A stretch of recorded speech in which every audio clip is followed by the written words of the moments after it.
Monday market क्या हो सकता है, क्या पॉसिबिलिटीज है, डिस्कस करते हैं।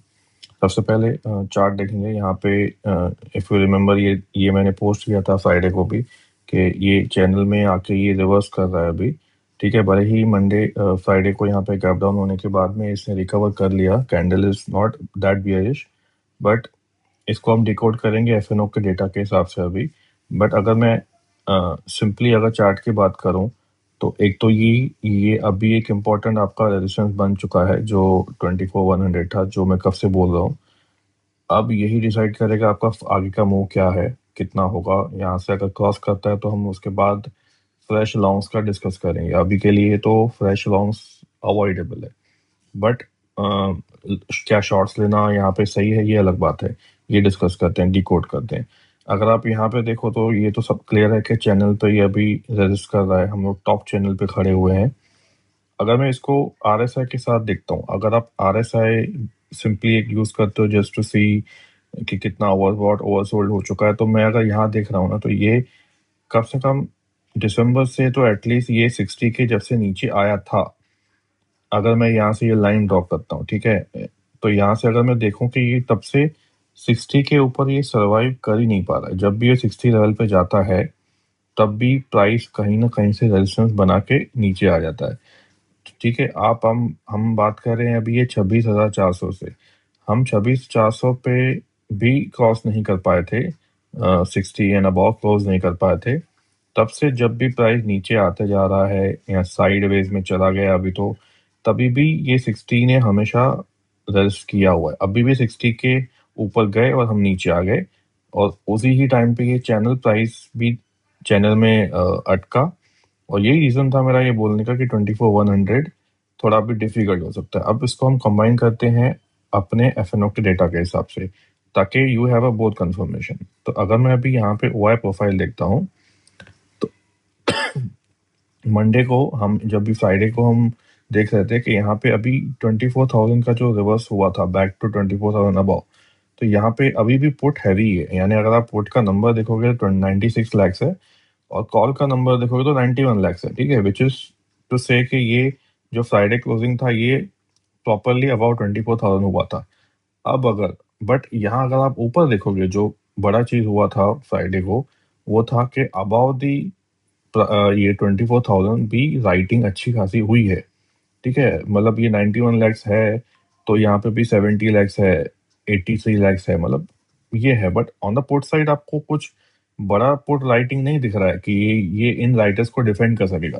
कि अगर ये राइटर यानी ऐसे कि प्राइस क्रॉस करने का ट्राई करेगा 24,100, तो यहाँ पे राइटर बड़े नहीं है अभी के लिए, आज के डेट पे for Monday.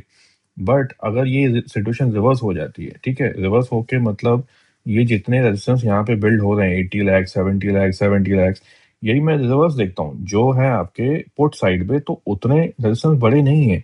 Up to 50 lakh 60 lakh तक हैं, उसके बड़े नहीं है। अगर बाय एनी चांस मंडे हम गैप डाउन ओपन करते हैं और 24,000 के नीचे सस्टेन करते हैं ना, तो जो चीज आपको देखनी है मंडे, वो कि ये जो राइटर्स हैं, जो भी ये राइटर्स बैठे हैं यहाँ पे, ये रिएक्ट कैसे करते हैं। क्या यहाँ पे जो कॉल राइटर्स है यहाँ पे ऐड होते जा रहे हैं और ये कम होते जा रहे हैं, तो आपका ये क्लैरिटी हो जाएगी कि एटलीस्ट अभी फॉर द नियर टर्म आपका ये रेजिस्टेंस बन चुका है, और ये एक्सपायरी हो सकता है उसके नीचे हो। मंथली एक्सपायरी हम बाद में डिस्कस करेंगे।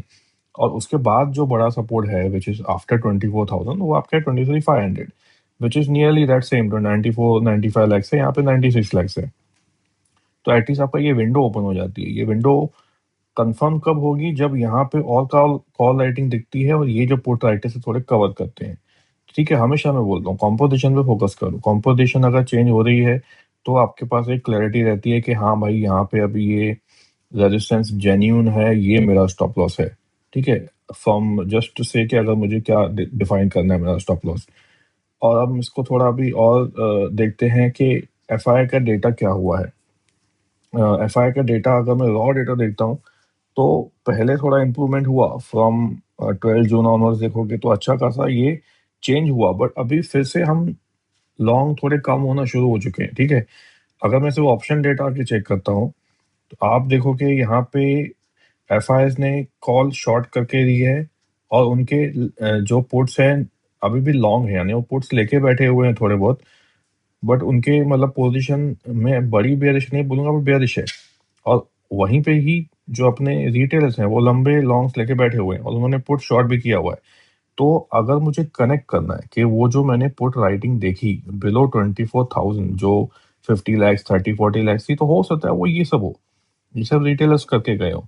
और जो वो जो कॉल राइटिंग ऊपर दिख रही है मुझे, ठीक है, जो टिपिकली 70-80 lakhs है, वो हो सकता है कि ये बड़े हैंड्स करके गए हो। नॉट जस्ट बड़े हैंड्स, उसमें प्रोस भी हो सकते हैं, एक्सेट्रा एक्सेट्रा। ये क्लासिफिकेशन अभी तो क्लाइंट और एफआई का ही है। तो हो सकता है जो ये 7 lakhs का जो पुट राइटिंग है, अभी ये कॉल राइटिंग जो है दोनों ने मिलकर की हो। तो यहाँ पे एक कॉलम इवेंचुअली मैं ऐड कर दूंगा कि प्रोस ने क्या किया है। तो टिपिकली आपको थोड़ा आइडिया मिलना शुरू हो जाएगा कि अगर कॉल राइटिंग है तो किसने की है, और पुट राइटिंग है तो किसने की है। तो थोड़ा आपके लिए एक अजम्पशन करना कि ये हैवी हैंड्स हैं, यानी ये स्ट्रॉन्ग हैंड्स हैं, तो थोड़ा इजी हो जाएगा वो अजम्पशन करना। आज भी अजम्पशन थोड़ा इजी है कि हो सकता है कि ये पुट लॉन्ग करके गए, मतलब इनको थोड़ा आइडिया होगा कि market might correct and do a profit booking. तो ठीक है, तो ये ऐसा डिकोड करेंगे। तो अभी के लिए सिचुएशन वही है, फ्राइडे क्लोजिंग 50-50 हुई है 24,000 के अराउंड। मंडे अगर हम 24 के नीचे ट्रेड करना शुरू करते हैं, कॉल राइटिंग ऐड होना शुरू हो जाती है और पुट राइटर्स कवर करते हैं वहां पे, तो आपके लिए पता होना चाहिए कि नेक्स्ट लेवल क्या है। Thank you.